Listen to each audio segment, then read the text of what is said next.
अनिल दुबे जी, क्या जाति विशेष ने तमाम कॉपीराइट अपने पास रख रखे हैं क्या? सवाल आपसे इसलिए है, भागवत कथा में भगवान श्री कृष्ण ने जो उपदेश दिया है, दरअसल उसे ही सुनाया जाता है। खुद भगवान कृष्ण तो यदुवंशी कहलाते हैं।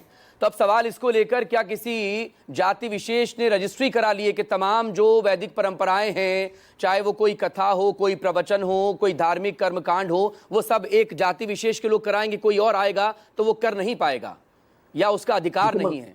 सूरज अगर रोशनी देगा तो वो एक जाति को ज्यादा देगा, दूसरी जाति को कम देगा, और ज्ञान का भी यही हाल है। देखिए मकसूद जी, आपका जो सवाल है, देखिए ये कानून व्यवस्था का सवाल है। अगर कहीं कोई घटना हुई है तो वो कानून अपना काम कर रहा है, कानून अपना काम करेगा। अगर कानून के विपरीत कोई कार्य हुआ है तो वो कानून का काम है, ये हमारा और आपका काम नहीं है। लेकिन आपने चर्चा की तो मैं आपको कहूं कि संतों के, नदियों के, शिक्षकों के, इनके गोत्र और जाति कभी ना पूछी गई, ना कोई पूछ रहा है। और कथावाचकों की जहां तक बात है, मैं आप भी सहमत होंगे, राजीव रंजन जी ने बहुत विस्तार से उन्होंने बताया कि कितने कथावाचक हैं जो विभिन्न जातियों के हैं, सभी लोग जानते हैं। मैं समझता हूँ मोरारी बापू जी ब्राह्मण नहीं है, आशा बापू जी ब्राह्मण नहीं है, द्वारिका यादव जी कथा कहते हैं वो ब्राह्मण नहीं है, लवली यादव जी कथा कहते हैं वो ब्राह्मण नहीं है, चैतन्य यादव जी कथा कहते हैं वो ब्राह्मण नहीं है।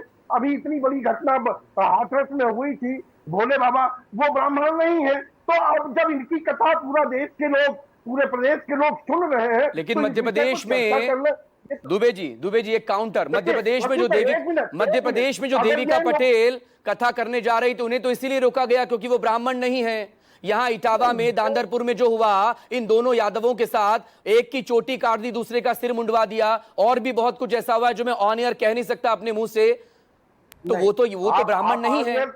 मैं उसकी वकालत भी नहीं करता। बहुत लंबी लिस्ट है, बहुत लंबी लिस्ट है। है, कानून अपना काम करेगा।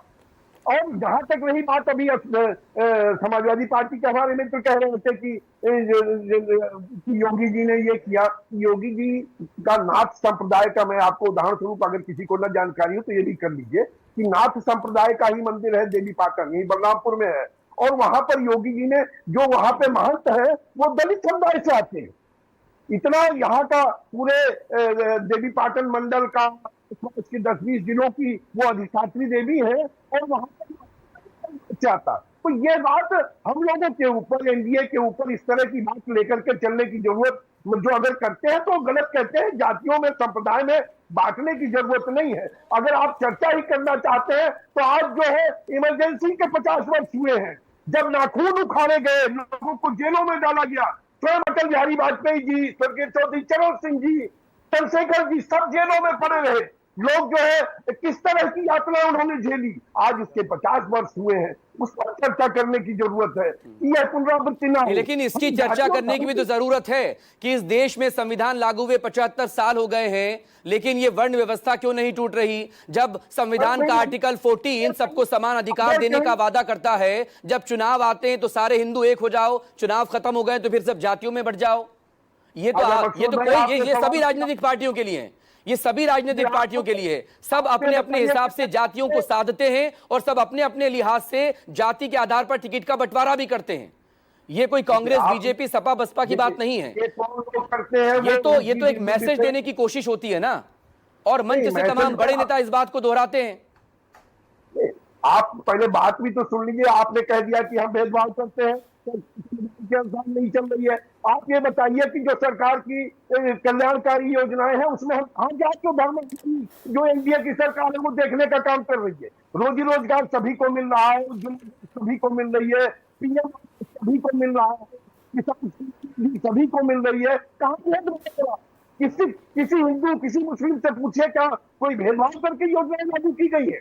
ये सारी चीजें तो, सब चीजें सभी के लिए है। ये आरोप लगाने के लिए, दिखे विपक्ष का काम है आरोप लगाना, वो आरोप लगाएंगे। हम उससे विचलित नहीं हो रहे हैं। हम सबको लेकर के, सबका साथ सबका विकास की बात एनडीए की सरकार लेकर के चल रही है।